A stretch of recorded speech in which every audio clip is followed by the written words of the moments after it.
strieľať, aby hlavne deti si zapchali uši a ak dospelí nechcete, otvorte si ústa, ak sa vyrovnajú tlaky. Ale tu sme na otvorenom priestore, takže dúfam, že to nebude dávať až také tlakové rany. Takže začíname píšťaľou.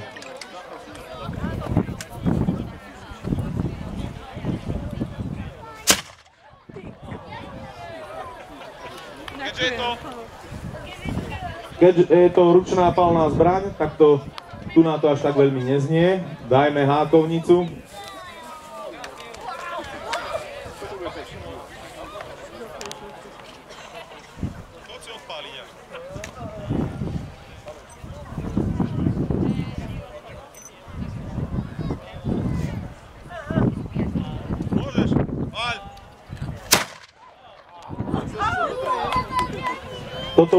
Toto už je čiastočne hlasnejšie. Aby som vám vysvetlil celý princíp toho, vlastne tá zbraň sa natlačí čiernym prachom z tejto strany. V skutočnosti pôvodne sa dávala dáka upkávka a kamenná alebo olovená guľka. Dosť často, keď už nemali s čím strieľať, tak nabili hocičo. Vlastne aj kamene, ktoré sa našli na zemi, štrk, ale ten už nemá takú účinnosť ako klasická guľa.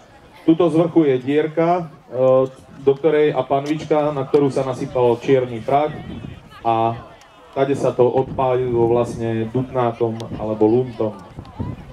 Takže ideme na húfnicu. Gogo, pod na bok.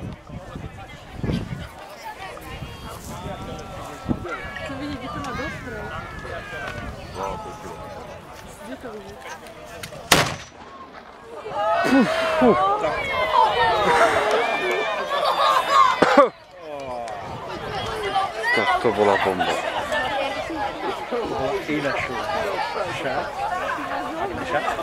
teraz ste cítili, aký to má tlak? Haló? Aha.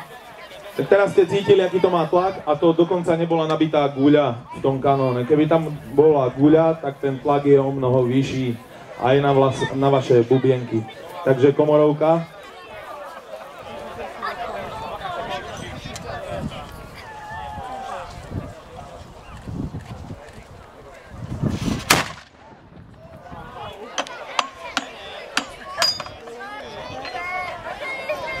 Toto bolo trošku menej, ale hneď nabíjajú, ako vidíte, druhú komoru. Dokážu to rýchlo. Spýtam sa, máte aj tretiu komoru nabitú? Takže dáme všetky tri komory. Chlapi, rýchlejšie, poďme pohyb.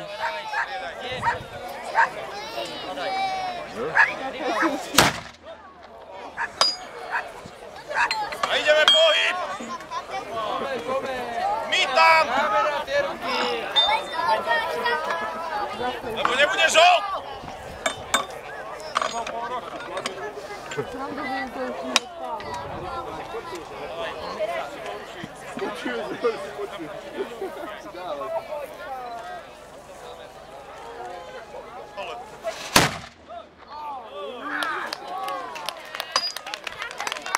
Takže toto bola čiastočne rýchla streľba, samozrejme dá sa to aj rýchlejšie, len treba veľa cvičiť a veľa cvičiť znamená aj veľa prachu a veľa prachu znamená veľa peňazí. Ideme našou najpresnejšou tarasnicou.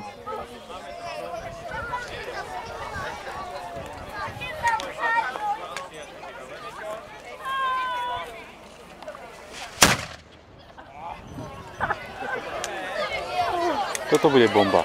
Keby tam bola nabitá guľa v tej tarasnici, tak poskočí do vzduchu a podá sa zhruba o pol metra. Má veľmi dobrý tlak a je naozaj neuveriteľne presná. A teraz veľká komorová púška.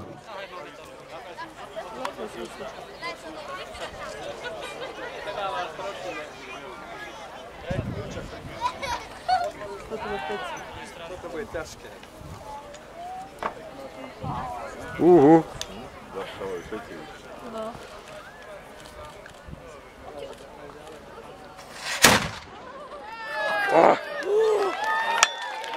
Teraz samozrejme rýchlo prebil komoru. Táto komora sa zaisťuje trošku iným spôsobom, ale tiež klinom. Na tej rámovej sa dávajú dva protichodné kliny a tu sa dáva jeden vrchný klin. Páj. To fakt?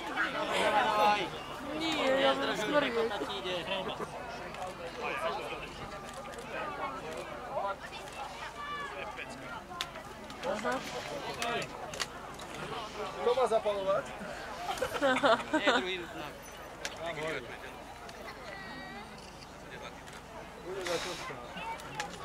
Dobre.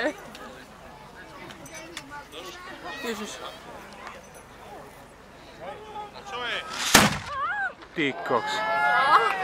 Vlastne tento lund je bavlnená šňúra spletená, ktorá pri výstrele časť tlaku uniká aj týmto otvorom. Takže sa čiastočne aj roztrapká a najlepšie mať prichystané niekoľko luntov. Takúto komorovú pušku obsluhovali 4 ľudia, 2 len prebíjali komory a 2 nabíjali do komôr. Každý z týchto diel bola obsluha minimálne 2 až 4 a samozrejme, keď bol zahájený protiútok a diela ostali v poli, ako v bitke pri Moháči, tak ak obsluhy neutiekli, tak boli zabité nepriateľom a takéto diela sa väčšinou v tom období nelikvidovali, ale sa preberali. A ešte máme píšťalu nabitú, takže môžeme vystreliť ešte aj píšťalu.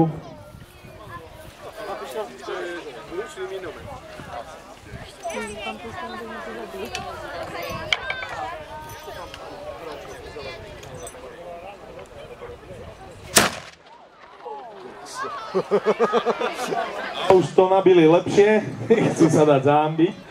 No aby som vám ešte povedal niečo o takúto istú veľkú komorovú pušku, ktorá je na podvozku, tak takúto môžete vidieť aj na Beckovskom hrade.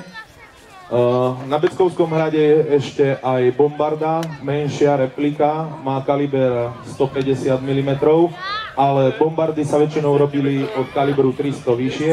A takisto boli robené, že sa robili železné kovové obruče, na ktoré sa nakúvávali pásy a zase obruče. Takto sa to skovávalo a tieto obruče, čo vidíte na týchto kanónoch, tak to vlastne oni okovávali, aby spevnili hlaveň. Dosť často sa stávalo, takéto hlavne boli robené aj tak, že dali sa tieto pásky povyhadzovať, hlaveň vybrať, odniesla sa počas boja ku kováčovi, pretože každé vojsko so sebou nieslo svojho poľného kováča a ten tam chytro nakoval dáku obruč podľa toho, kde začalo vydúvať tú hlaveň. Takéto hlavne, ktorá je konkrétne na tejto tarasnici, väčšinou bývali liaté z bronzu. My to máme všetko robené zo železa. Takisto aj tieto bývali kované a aj húfnicová hlaveň bývala kovaná.